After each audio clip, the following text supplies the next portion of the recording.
Good morning, good morning, good morning, and welcome to another edition of the Good Morning Gwinnett Show. I'm your host, Audrey Bell Kearney. This is our Power Player Friday, y'all. I got some Power Players on the line with me today. I'm so happy to be here. This is the second episode of Power Player. Y'all know normally on Fridays I am off, but guess what I decided to do? I decided to broadcast live on Fridays because I want to talk to power players like my power player of the day, Mr. Ryan Cox. He's here with some of the youth that are a part of his program, Gwinnett Chatt Outreach, which I'm so excited to be here. I had a chance to talk to them last week. We were at Top Golf up in Beaufort. I didn't play golf though. I should have played. I should have played at least played one game of golf. At least hit the ball, but I did not. I did not. However, I will be going back to do that again. So we're going to be talking to Ryan today about why he started Gwinnett Chatt Outreach. We also going to be hearing from some of the young men that participate in the program. We're going to find out what they need to support this organization. We're also going to find out what did Ryan do to raise $300,000, because he told me that my mouth hit the floor like bam, because we're like, okay, that's a lot of money. And I know that right now a lot of nonprofits are struggling to make that kind of impact and to be able to get those type of resources. So I'm happy to have Ryan here with me today, along with some of the young men that you'll get a chance to hear from. Some of them are kind of shy, some of them not so much. So but anyway, we're going to talk to a few of them today. So Ryan, thank you so much for joining me. We're together again. We were together last week and we're back together again. We've been together a lot here lately. I was at Gwinnett Dancing Stars. We were at the Greater East Side networking event. We kind of been hanging out here lately, but that's cool. Yeah.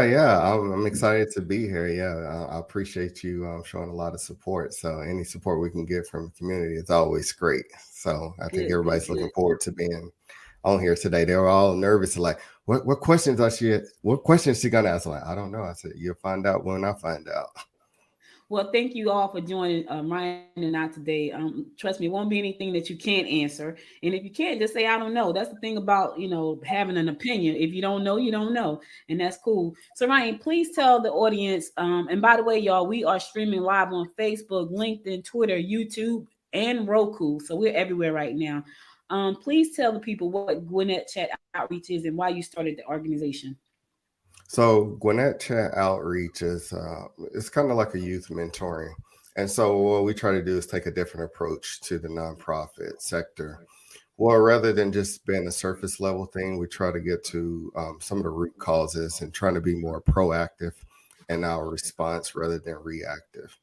And what I mean by that, a lot of nonprofits and just things in general, you see people wait until there's a problem and then they try to come in with the solution. Where I want to wait, I don't want to wait till there's a problem. I want to get to things before they happen and be able to help these young people before they start making bad decisions. So what we do a lot of behind the scenes tours of different businesses. We do college tours. We do, like you spoke about, we go out to Top Golf and we bring in different guest speakers all the time. We do a lot of outreach out into the community too, whether it be food drives, whether it be our box fan and water donations that we do, whether it be any other type of events that we're actually doing to help our Gwinnett County community. So we're just trying to be a more holistic approach and trying to really make a big impact and a big difference here in Gwinnett County. I want to ask a couple. Any one of you guys can answer this. So you've been a part of the Gwinnett Chat Outreach for a minute now. What does that mean to you? Because I know we were at Top Golf last week, and you guys could have been anywhere. You could have been somewhere playing Fortnite or any other game. But why did you decide to be a part of Gwinnett Chat Outreach, and what does that mean to you? Just in either one of you, just jump in there. I Okay, go. go ahead. What's your name? Well, what it means to me is my name is Tristan Johnson. What it means to me is that like it gives me like unique experiences where I don't think I would get from like maybe like somewhere else, and it gives me like different perspectives of like different jobs there are besides like a normal like NFL, NBA, MLB, like the rappers and stuff like that. Oh, cool, cool, cool. Now, I'm a part of a sorority, and when I think about my sorrows, I think about a sisterhood. Do you guys consider yourself to be like a brotherhood? Because I see GCO gang right there. I actually like that. That's kind of cool. Do you guys consider yourself to be like a brotherhood? Somewhat, yeah. Yeah. Now, Ryan, you have a unique group of young men here. I had a chance to talk to some of them. Some of them want to be, in the tech space. Some want to be, in the gaming space. Being a part of this organization, starting this organization, what has been some of the pushback that you've gotten from starting such an organization, or have you gotten any pushback? Well, I haven't necessarily got pushback, but one of the things that I hear a lot, and one of the things where I will stop people quick, is where they'll tell me, hey, we don't need to push these kids to go into 4-year schools so they can take on a lot of debt. We need to push them towards trade schools because everybody needs to trade. And that's where I push back. And I will stop anybody. I don't care who they are. And I say, no, that's not my job. My job is to show them all the options. So they'll tell you that we've been to technical schools, we've been to trade schools, we've been to 4-year universities. We've seen all type of behind the scenes workplaces. So my job is to show them all the options, let them make up their own minds and decide what they want to do. Because one of the things that a lot of people who say that, and maybe they mean it in good faith, but we don't go out into areas where there's a ton of money. We don't go out into a Johns Creek or to an Alpharetta, Milton, those type areas and say, hey, don't go to a 4-year school. You need to focus on a trade school instead. But we will do that to young Black and brown kids, or we will do that to kids who don't come from wealth. And so my thing is, no, we're not going to do that. We're not going to push them in that direction. We're going to show them all the options and let them make up their minds. So one of the things that I do with them is I ask them, what are your interests? What is something that you like? What do you want to do? And I will try and find a behind the scenes tour to set up so you can see it firsthand. So speaking of, your interests, I know you guys shared with me last week some of your interests, but I have a viewing audience right now that are, they're watching you. So if you want to, can you share with me, starting from Leo, right down to Tristan and right around in a circle, what are some of your interests that you have, since you started Gwinnett Chat? You said, okay, I didn't know this was an option for me, but now I know it's an option and it's something I'm interested in. Share that with me, starting with Leo. I'm Leo. I'm interested in automotive technology. Currently, I'm enrolled at Gwinnett Technical College, Ford. All right. I'm Tristan, and I would like to go to college for maybe like a technology field, something to do with like computers, coding, gaming, stuff like that.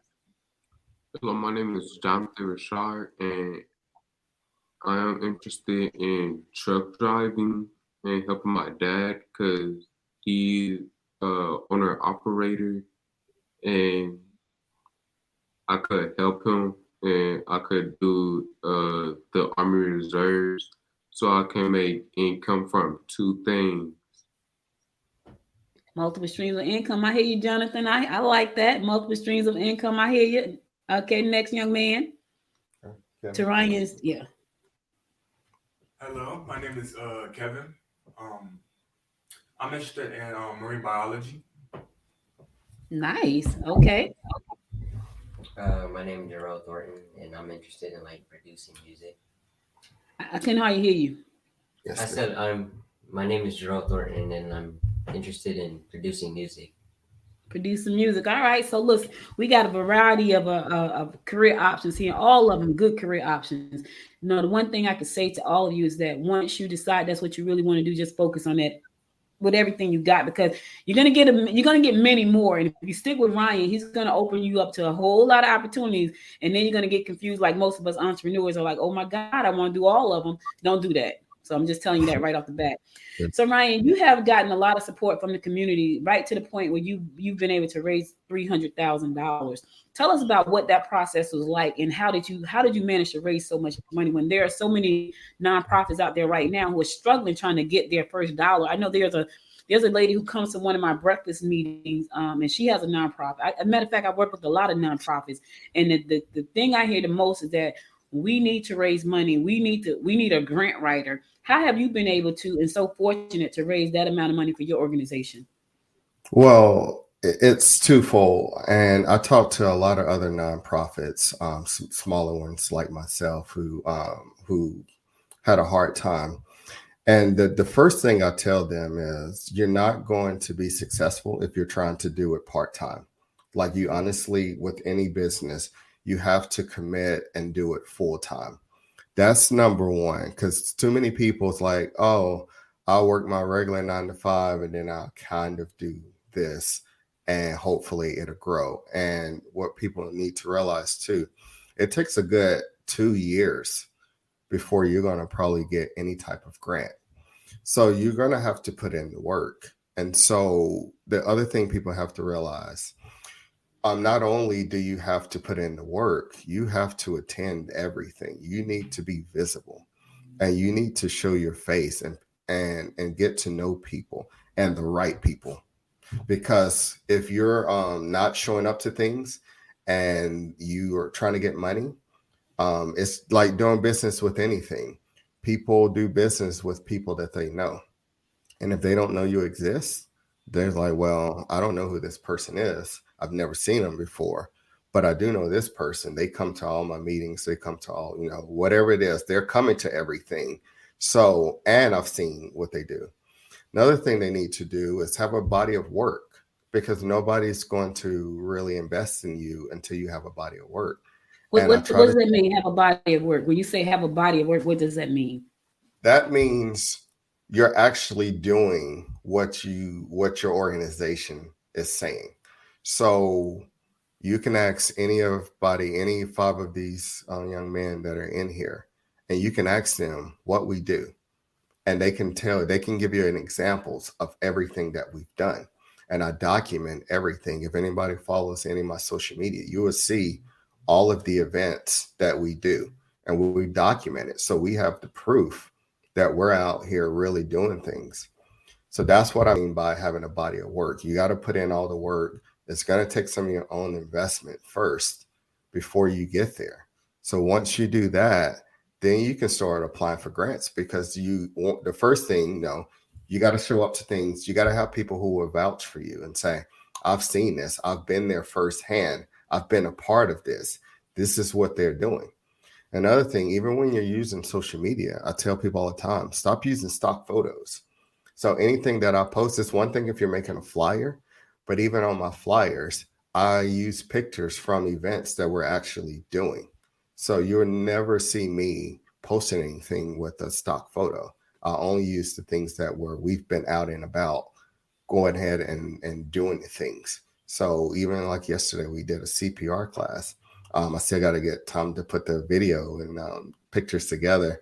I posted the one picture, but that's just the proof saying, hey, here's proof of the things that we're doing out here. So those are like the 3 things that I would recommend people start off trying to do before you try to ask for money. So now, with those 3 things, and true, you have to be out there and be visible. I can tell you a quick story. When it was election season, when the primaries was coming up, I voted for people who showed up to my breakfast, people that I had never talked to before, but because they came out and broke bread with me when it was time for me to go to the poll. And I know my husband don't know who to vote for because he's now out and about like me. I know my daughter doesn't know. So I told him, listen, I sent them a list of people, like, vote for these people. About 3 of those people were actually on that list because they sat down and they had breakfast with me. And I remember my husband and I went to the poll together, and it was a guy's name on the ballot. And I was like, man, this guy's name sounds familiar. My husband said, oh, he sat with us at the gala. Now, I hardly sat down at the gala because I was running around, trying to help everybody out. But at the table where my husband sat, that guy sat there and talked to him. I didn't remember who he was. I remember his name sound familiar. But when we got to the ballot, my husband said, oh, yeah, that's the guy that sat to our table at the gala. And so we voted for him, right? So you're absolutely right about that. People will support the people that they like and know.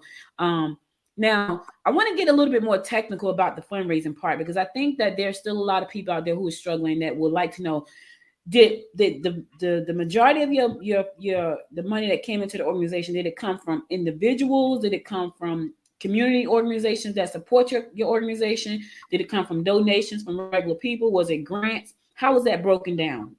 It's a mixture, but most of it has been the bulk of it. You got corporate sponsors, so we have some corporate sponsors on board. We have community people. We have some people who do recurring donations. And then we have some grants that we won as well. So it just varies. And that's where I say it goes back out to getting to know people and getting to know organizations. So one of ours, like you were at the fundraiser at the gala that we did. And so Ali, who was the guy who, did the scholarship for Leo, the way we got him involved, he came out to Topgolf. He came out to Topgolf with us a while back, and he said, he was asking a lot of questions about the kid. He's like, I see a lot of myself in these kids. He was like, I want to be a part of this. I love what you're doing. I want to be a part of this. And so that's what made him come on board to be a corporate sponsor of ours. And so that's what everything goes back. Everything goes back to relationships. And so whenever I do events, I try and invite other business leaders or other people out to see what we're doing firsthand, because it's one thing to describe it. It's another thing when you see it firsthand and then you're like, oh, okay, I get it now. This is something that I can really get behind. This is something that I want to be a part of. And so that's what's going to help you. And so then when you go to write any type of grants or anything like that, and goes back to the other relationships and having people know who you are. So when you go to write grants, then you can go back to these people that you've made these relationships with and say, hey, can you write me a letter of recommendation? Can you write a letter of support that I can submit with my grant? And so the more people you know with a lot of positions of, authority, power, higher up they are in different things, it goes a long way, because what they see is you start making relationships with, I won't say with the right people and people who can actually help get things done. So that helps a lot. Is there like a database of grants? Because I talk to a lot of nonprofits, and the first thing they say to me, we don't even know where to look for these grants at. Where do you find grants? Because it's so many nonprofits out there who want to do good work, but they just cannot find the grants that are available. Is there like a database of grants, or do you just go on the internet and Google grants? How do you find your grants? Well, I have a grant writer. So what I do is I pay a grant writer to do all the work for me, because a lot of times between everything else I have going on, I just don't have the time myself to do it. So there are companies and organizations where that's all they do. And I say, if you have the money, you have the resources, and you're going to have to invest, because people think, I see a lot of people who are starting nonprofits and they think, oh, I'm going to find a grant, I'm going to apply for it, and then everything is just going to be smooth. And it doesn't work that way. So you're going to have to put in a lot of work first. And then you're going to have to, unless you're a grant writer yourself, you're going to have to hire somebody to write grants. Or you can even go to like UGA. They have a grant writing course that you can take that's about 3 months long. And you can enroll in that course and you can learn how to write grants yourself, or you could, and they'll show you like where you can find all of these grants. And they're even like grants.gov, which is a government website. They have like all of the government grants that you can apply for. So there is a variety of ways, but me, myself, I pay someone because it's time consuming. Some grants I can do myself. I've applied for some grants myself and won. And then some of the more complex ones, I hire somebody to do it, just because I just don't have the skill. And so I'm not ashamed to admit that I don't have the skill to write the more thorough grants. So that's when it's wise to make an investment to do that. So the grants that you've actually written for and received, what type of grants were those? Were they educational grants? Were they vocational grants? And how much were they, if you don't mind sharing that with us? It varies. So like every grant is different. It just depends. So like one, I give an example. So one, it might be like Walmart, and it might be something where it's like, okay, here's and it's literally going to the store. So even like last year, I go to Walmart and I'm getting ready to do my box fan and water giveaway, and so I needed to buy a lot of box fans. So I talked to the managers like, hey, can I get a discount on this, because I need to buy a whole lot of box fans.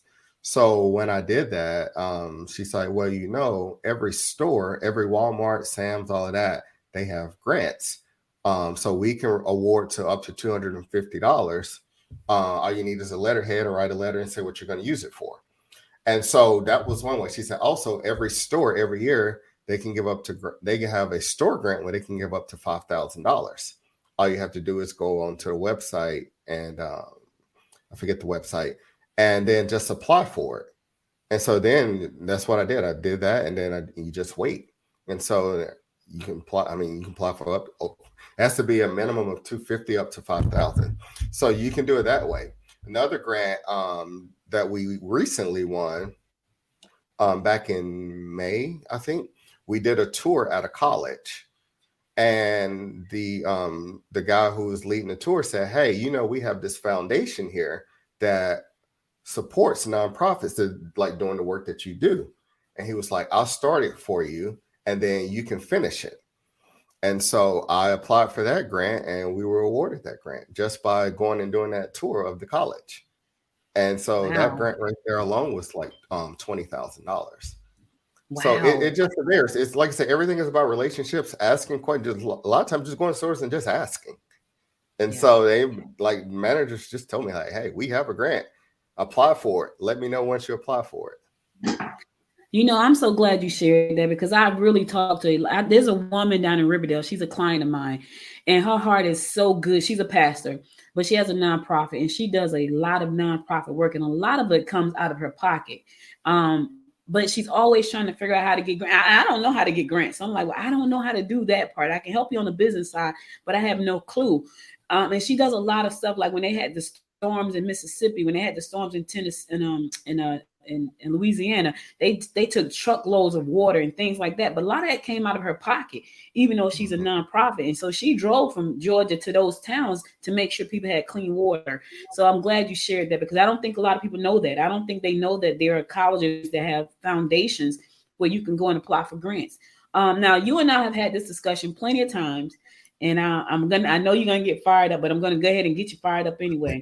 There is a lot of money floating around our county.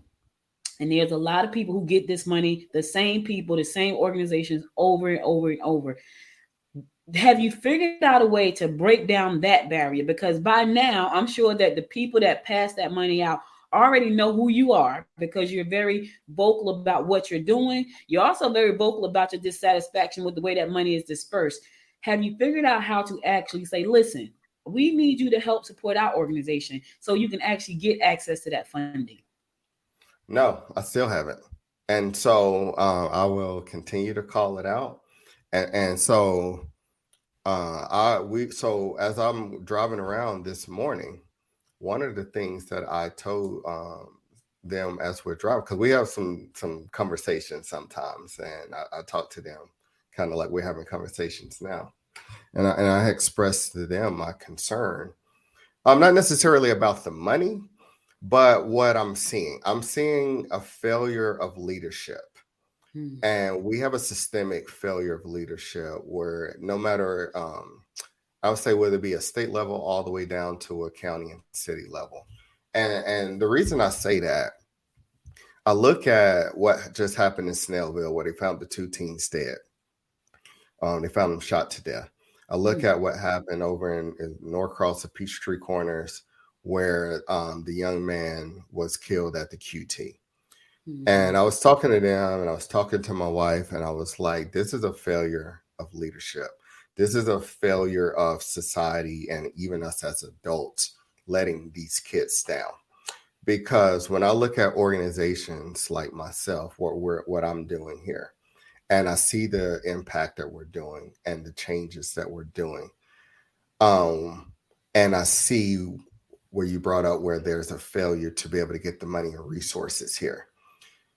And I think, and I don't know if this would be true or not, but I see where I could have stepped in. And if it's something like an organization like mine or other organizations right here, where we could have got the resources and we could have started working with these young men that are out here doing these violent crimes, or we could have got them as teenagers and put them in a program and keep them productive, maybe this stuff wouldn't have happened. They wouldn't have taken this route because they can tell you now, we've done some events like where we went to Georgia State last week and did a tour. By the time they got home, they were worn out. And so they're so tired.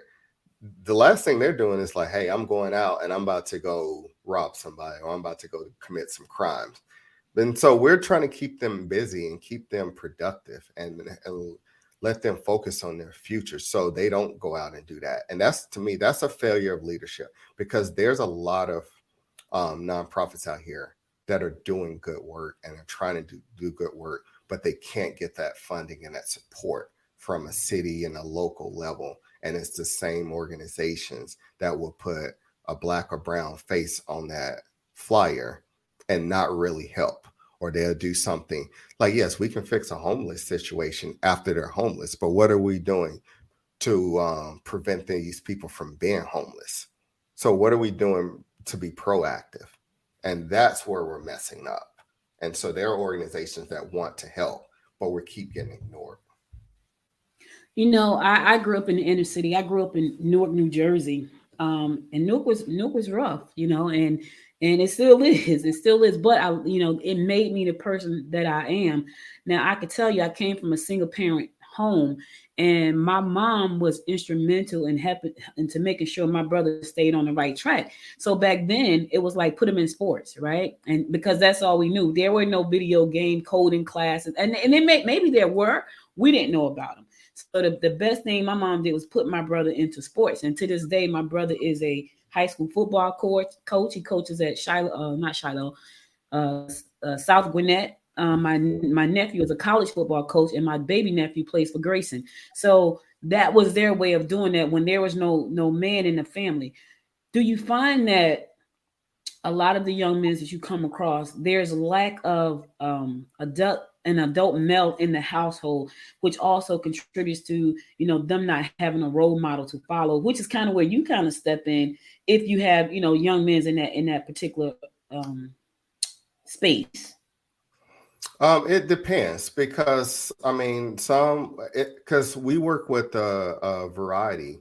There's some people here that are single family, some come from a dual household. So to me, I don't think it necessarily matters. I think it's just a matter of resources and what's available to them, because it's a situation where let's take Snellville, for instance, where you can go to the Brookwood side of Snellville, and you can see what it looks like. And then you go to South Gwinnett, over near South Gwinnett High School, and you look, and you'll start seeing where there's potholes and everything on the south side of Snellville, and they're not doing anything. They're not going to allow that type of thing to happen near Brookwood. So there's a uneven distribution of resources, and a lot of times that's what it's coming down to. Now, I can't really speak to, maybe that's a question for them, if you want to ask them that question, but I personally can't speak to them because I don't know what goes on in their household. I will say this. So one of the things that we were able to do before the fundraiser, one of my board members stepped up to the plate. And when he found out that Kevin wanted to dance in the fundraiser, he said, "Does he have a suit yet?" I said, "I don't know." And so he was like, "Well, if he doesn't, don't allow him to buy the suit. I want to step in. I want to buy that suit." So I spoke with his mom, and his mom was like, "No, we haven't. We were still trying to figure it out." And so when we spoke, she was like, I asked her, I said, "Well, do you want to go up there, find something, and I'll pay for it? Or would you like for me to take him?" She was like, "Well, I feel like that's something that another man should be doing. So if you don't mind, do you mind taking him up there?" So I don't know if maybe he want to speak about that and talk about what that whole experience was like. Did you want to speak? Okay. So we'll let Kevin talk more about what that first experience was like, getting fitted for a suit for the first time. Kevin, I saw you dance, Kevin. I saw you did your thing. Go ahead. Good, thank you. For the first time getting fitted, it was kind of weird in a sense, because I'm not used to being measured by anybody else except for a doctor. So it was weird in the inseams, how long my neck is, my arms, just in general, just a strange new experience experience. So yeah, How did it everything make was you feel? How did it make you feel though once you got the suit? Because I don't know about you, but when women get their hair done and they get some new shoes, we feel like brand new chicks. How did that make you feel with that suit? oh, it made me feel clean, you know. Yeah.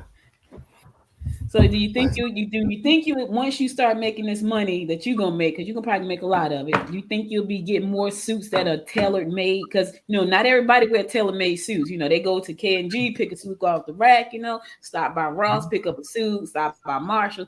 You had a tailor made suit. Do you think you'll be getting more suits that are tailor made? For sure. Yeah. It's So kind of hard to go back, y'all. Listen. I don't know if you guys have ever had anything that, I don't know, Louis. My daughter told me about a pocketbook, right? It's called the Forever Bag. I want to say it's a Louis Vuitton or something. It's somebody. It's some kind of Forever Bag. It's like, I got to get that bag. And I was like, well, what's special about the bag? The bag costs $1,800. She said, it's a Forever Bag. I said, it should be for $1,800. But she told me, she said, once you do that, you can't go back. So Kevin, I foresee you being tailor-made all the time, a tailor-made man all the time. So that's pretty cool. I want to ask you guys a question. So Mr. Ryan does a lot of, yeah, go ahead. Let me step in one Okay. since we're on that topic right now. And they were, a couple of them were in the car with me the other day while I was driving. And so I don't know if you remember during the event, during the gala, where I had mentioned about my suit and Tom James. So one of the things, the phone call that I got was from Tom James, was from where I got my suit. They make you go into the Tom James store, there's no clothes in there because they make them everything from you pick everything out. So one of the things that we're going to be doing soon, and they got a chance to hear this, was they're going to be getting measured. Everybody in the organization is going to be getting measured, and they're getting clothes like pretty much tailored, custom made, and they're going to be donating clothes to everybody in the organization.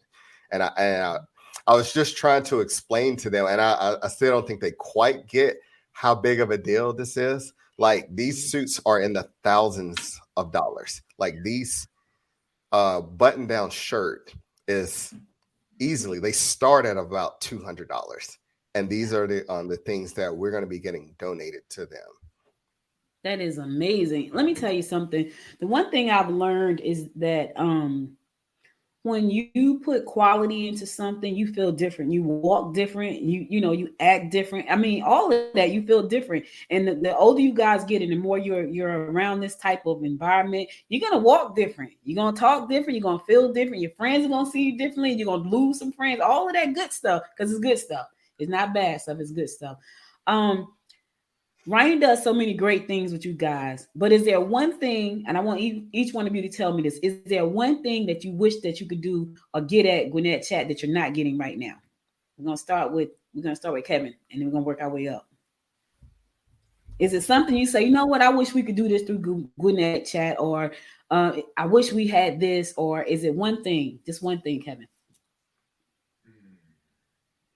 One place you want to go, one thing you want to experience, one resource you need in your life? I've been talking to Ryan about climbing Stone Mountain. I don't think everybody on board. Yeah, y'all want to climb Stone Mountain, y'all? Yeah. All right. Okay. So you want to climb Stone Mountain? All right. Next, little man. I don't really know, because I kind of do like everything we're doing, so I don't really have a place to, that I want to visit, because I like all the places we visit. Didn't you say you want to go to like a music studio? Oh yeah. Anything you want to do that you have not done so far, any place you want to visit, any experience you want to experience that you have not done so far? No. Okay. Going up to the top, Jonathan. I'd say probably like going to like looking at different car shows, or like things dealing with vehicles, or like gaming things. Okay, I like that car shows. They had a car show right in Lawrenceville with the old fashioned cars about a month ago, and I like going to car shows because I like old cars, vintage cars. So that's pretty cool. All right, Tristan. Well, I pretty much like everything we like do pretty much, but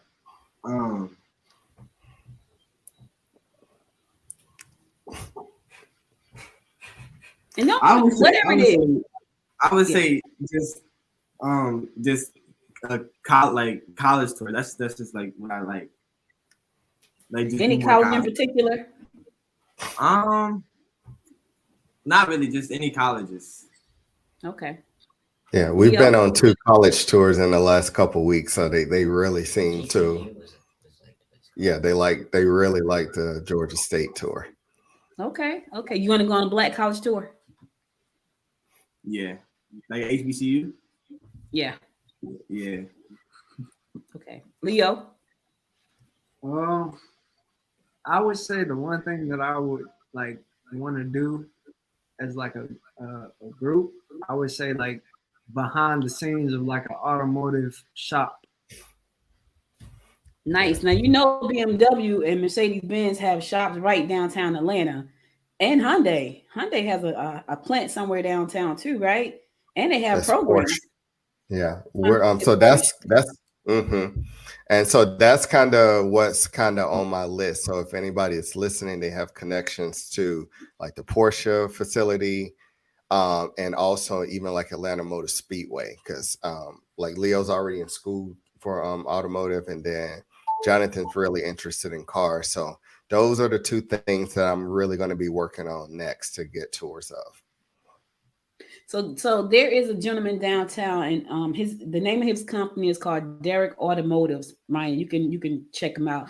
Derek Automotives. He's downtown Atlanta, downtown at Atlantic Station. He's an African American man. He has an electric car and he has a showroom, and he does events down there. And he is a multimillionaire. He lives over the top of the showroom in Atlantic Station. So that should tell you something right there, because Atlantic Station is not it's not cheap. But he's a really nice guy, and he is right now. He has an electric car. He's pulling together an electric pool of cars, a fleet of cars. He has electric vans, and he also has electric bikes. And so he would probably love to host you guys at his place. And he has a nice space, and he does a lot of events there. So it's Derek Automotive. So check him out. Because he's really a nice guy, and I think he would love to host you guys at his place. Now his electric car, it doesn't run by, you don't plug it in. Like, you go get it serviced every 8 months. The car moves by the way the tires rotate some kind of way. And he also has his own metaverse, which I thought was pretty crazy. And he's inside of it. It's amazing. But anyway, Derek Automotive, check him out, and I'm sure he will be happy to host you guys at an event. And he does, I think, events like once a month. But here's what I would tell you: there's a lot of money be floating around up in there. So go check him, look him up, and then reach out to him, because he has that whole thing. Okay. I have a question that I want to ask everybody since they're here. I know you're the host, but go ahead.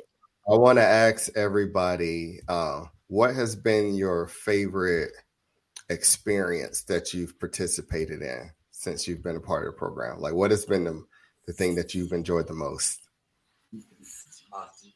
Hockey. So like the Atlanta Gladiators, we did a behind the scenes tour with them, and we got to see a game. What about you? I would say it's between the GSU tour and the hockey games. Okay, so the Georgia State tour. Well, I wasn't there for the hockey game, so I'm gonna say the GSU tour. Okay. I'll say either the GSU or the Strikers game. Okay. GSU made a big impression on y'all, I see. Yeah, it was a lot of fun. Yeah, that's pretty cool. So, Ryan, I know you're still in the fundraising process. You're trying to get the bands. We got one more person. Okay, go ahead, Kevin. Yeah. Between the fundraiser and the hockey games. The fundraiser. You dancing next year? If there's gonna be next year. People started to sign up. They wanted to sign up that night. So I'm sure it's gonna be a next year. It's probably gonna be even bigger. So hopefully I see you dance again next year. I might even dance next year. I'm not gonna do that. Right there with you. Yeah, Leo wants to dance. Okay, Leo, do your thing then. Ryan, I know you're still in the process of raising funding for the van. Where are you in that process? Well, we have the GoFundMe set up. The process is for people to stop just liking the post and actually going to donate, because a lot of people look at it like, oh, I like the idea, what we need people to do is to just go onto the GoFundMe site, donate $1, and then tag somebody else and have them donate $1. And it's like between all of our networks, like it shouldn't take long. I mean, we should be able to get this done in a weekend. We're only trying to raise like $65,000. And my goal is like, hey, if we can do it because a lot of people, it's like if you ask for $5, $10, $20, not everybody has that. But I'm pretty sure 99% people can spare $1 to share and then just tag somebody else and have them to do $1. So for me, that like there shouldn't really be an excuse for not to donate at least $1 and tag. Let me ask you this. I was at the Mercedes-Benz Stadium last Friday at the soccer game. And so, of course, it's the Mercedes-Benz Stadium, and we have a Mercedes-Benz plant right here in Georgia. Have you thought about going to Mercedes-Benz and say, listen, you have, or either Arthur Blank, who owns the sports team, can you donate a Sprinter to us? Like, it's Mercedes-Benz and it's the Mr. Blank's Foundation. Have you done that? I've tried reaching out to them about different sponsorships. It's harder the bigger the organization, like especially with professional sports teams and even some of these companies, it's hard to get through. And so this is where, personal relationships. So with the sports teams that are here in Gwinnett, whether it be the Stripers, the Gladiators, the Swarm, I've built personal relationships. I actually have a meeting next week with the Gladiators to figure out how we can do a long-term partnership. Same thing with the Swarm. Like we're going to sit down and do a planning session of what we're going to do long-term to help raise money and do different events. But it's harder to get into the big sports teams, because a lot of times what happens, even with most organizations, is they support the national organizations first.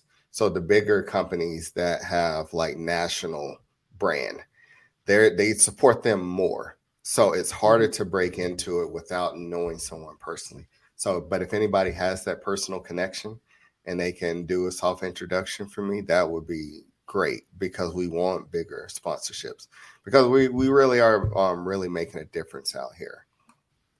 Yeah, you really are. And I think that there are organizations, and like you said, everything is about relationships. Now there are smaller organizations that that support nonprofits, but a lot of times their funding kind of runs out, right? How do you know when to reach out to a smaller organization? Is it a certain time of year do they make their funding public knowledge? Because I could think that some people say, okay, the fiscal year ends in July. Does that mean money is available in August? And how do you know that?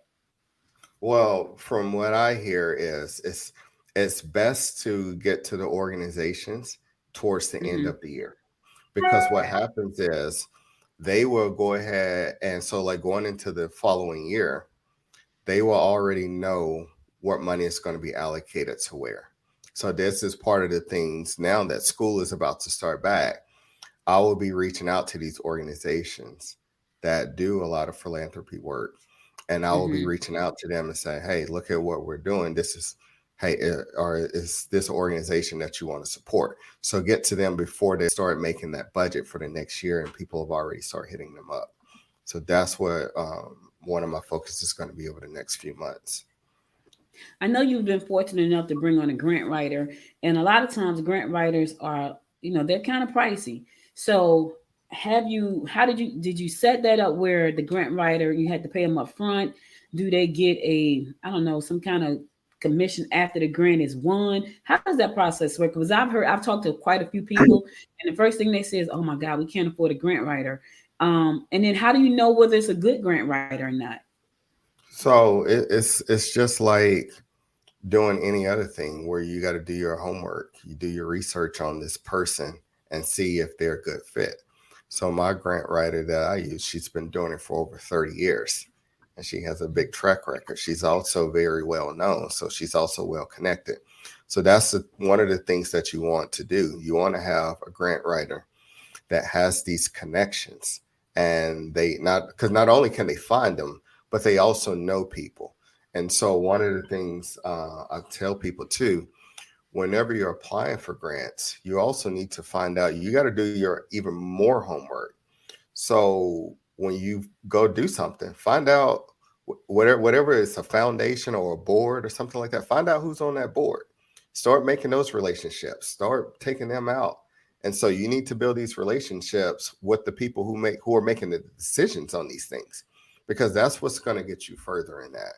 But when it comes to hiring a grant writer, what you want to do, it's an investment. So like I still use a lot of my own money too to do things, because even when you win grants, there's two different types of grants. You have one where there's just money that's just, here's a general purpose.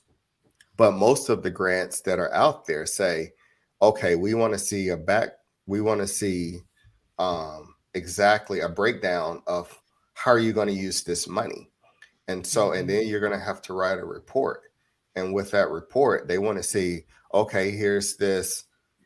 So the last grant we got, here's $20,000. What are you going to use this money for? We want to break down.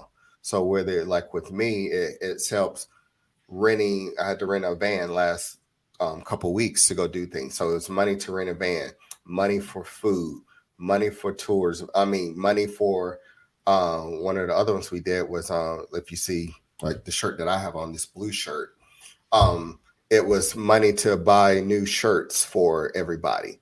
So they want to see a breakdown. So even though we've gotten grants in the past, I can't just say, hey, I want to go out, I want to rent me a building, or I want to go out and use this money to go buy a van. We can't do that, because the money has to be earmarked for what you put into that grant. And then certain grants too, they're not going to fund certain things. And so if they don't fund it, you can't use that money for that. Cool. So I don't know. Now I noticed that. Yeah, it does. It does. Okay. I see that you have all young men. Is this organization just for young men, or is it for young men and young women? It's just a coincidence that it's all young men.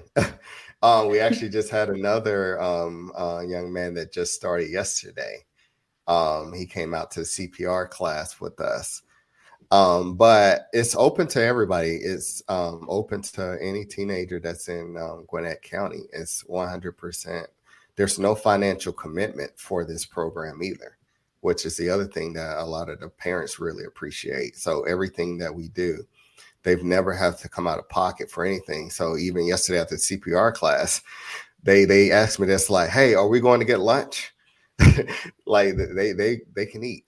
And so we went out and we took a vote, and we all went out to Popeyes yesterday, and we had lunch there. And even we did a tour at Brunel University, and we had about 30 minutes before then, and we went out and we had lunch before that tour started. And so I'm paying for lunches as well, as long as you see everybody has the shirts on. And then the only downside, and the reason that we need that van, is because we have people, and we can't, a lot of them don't have the transportation to get to and from places. And so like right now, there's 5 of them here. We have more people in the program than that, but I can only pick up and do with whatever I have the capacity to do in my own personal vehicle. And so that's why we need that van, so we can be able to do more things and be able to help more kids. So I want to, and this is probably going to be my last question. Well, close to the last question. You have a board, and one of your board members is a diehard. I don't care where she goes. When you say hello, she says Gwinnett Chatt Outreach, right? As soon as you say hi, she's like, hi, Gwinnett Chatt Outreach. How important is it to have a board, and what are really the responsibilities of the board? Because I know there's a nonprofit that I work with right now. She has a big board, and nobody does anything. So except for me, I'm on the board. So it's always she and I on the board. How important is it for your board to be involved, and how do you decide on who should be on your board? And if they're not involved, can you fire them from the board? Right. So the board is very important. So I initially started, we had a board, and then I had some of that same issues where people weren't doing anything. But what you need to do at the end of the day, whoever is running the organization, you have to remember you're still the CEO. So, I mean, I call myself the director, but at the end of the day, I'm still the CEO of this organization. And being the CEO comes with responsibilities. So we do board meetings. So we have our board meeting quarterly.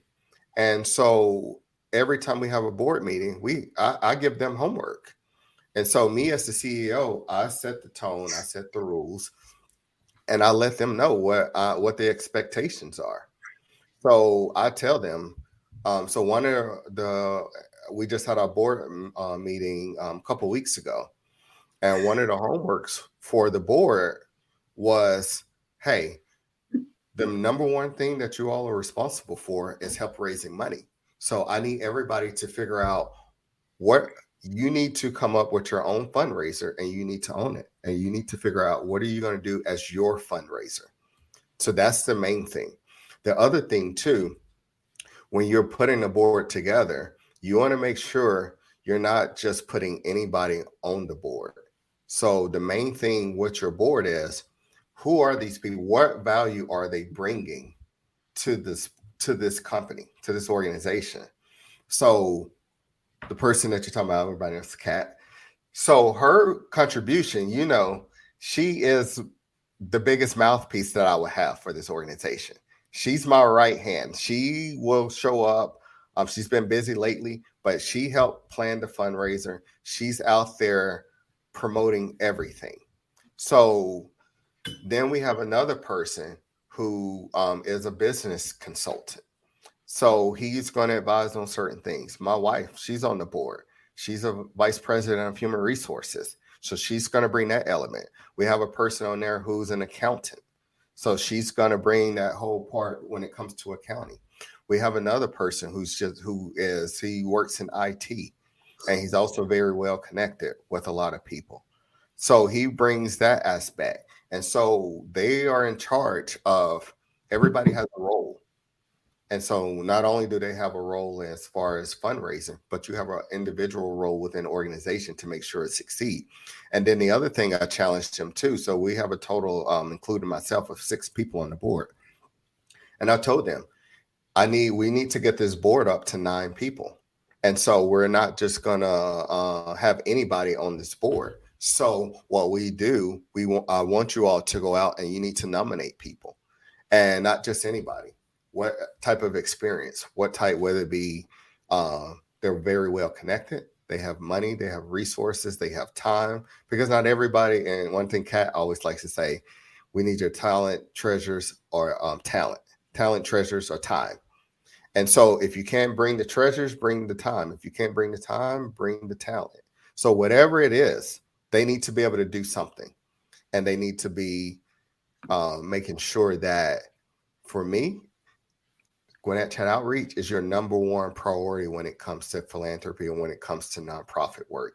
We want to be your main priority. So that is very important to making sure that you're going to be successful. That's the first time I've heard that, and it kind of hit me, because I sit on 4 boards right now, and I get pitched all the time to sit on boards. And a lot of times I say, 99% of the times I say no, because for one, if it's not an organization that I'm passionate about, I'm not going to do good there.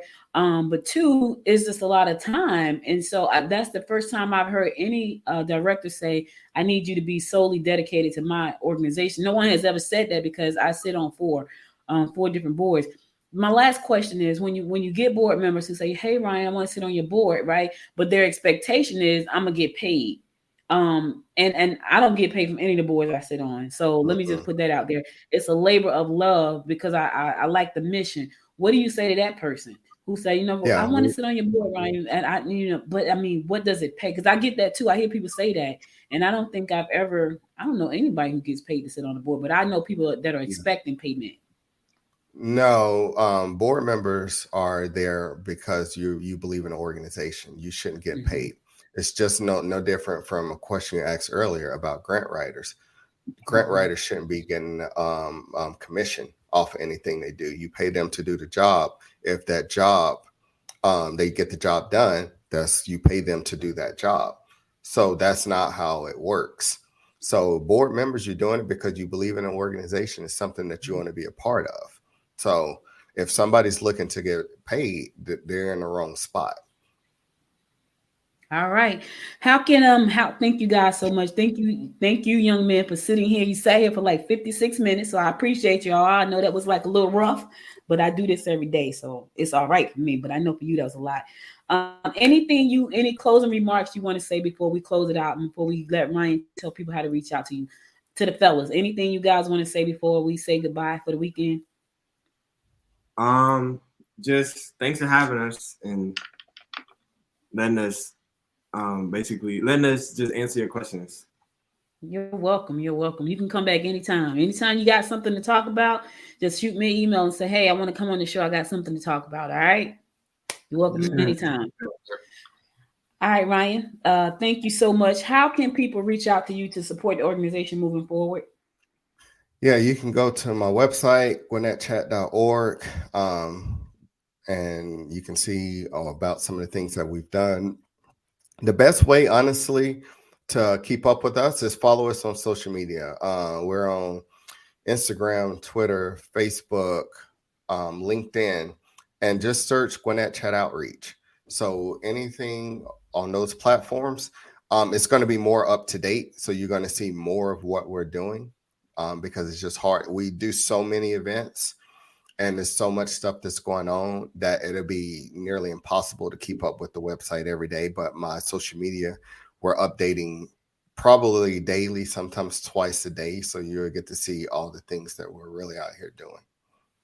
All right. Well, thank you so much for being my guest today. Thank you for sharing that information. Listen, recap. If you are a nonprofit looking for funding, go to these stores and ask them, do they have grant funds? You got to go ask. Go to the university and colleges and ask them, do they have grant foundations? Because they may have a grant that can support your organization as well. Ryan has been doing a good job in raising funds for his organization. He's still raising more funds, y'all. Go to GwinnettChat.org to support the organization again.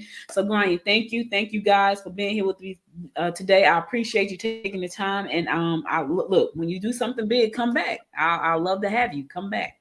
Oh yeah, you know where to find me, so I'll definitely be back. All right, thanks. Have a good weekend, fellas. All right, you too. All right, bye. All right, listen, y'all, that's all I got for you today. You could have been anywhere in the world, but you spent the last 1 hour with me, and I love and appreciate you for that. I'll be back again Monday at 10 a.m. God willing. You guys stay safe out there. Have a wonderful weekend. Until next time, make it a great day. Bye, y'all.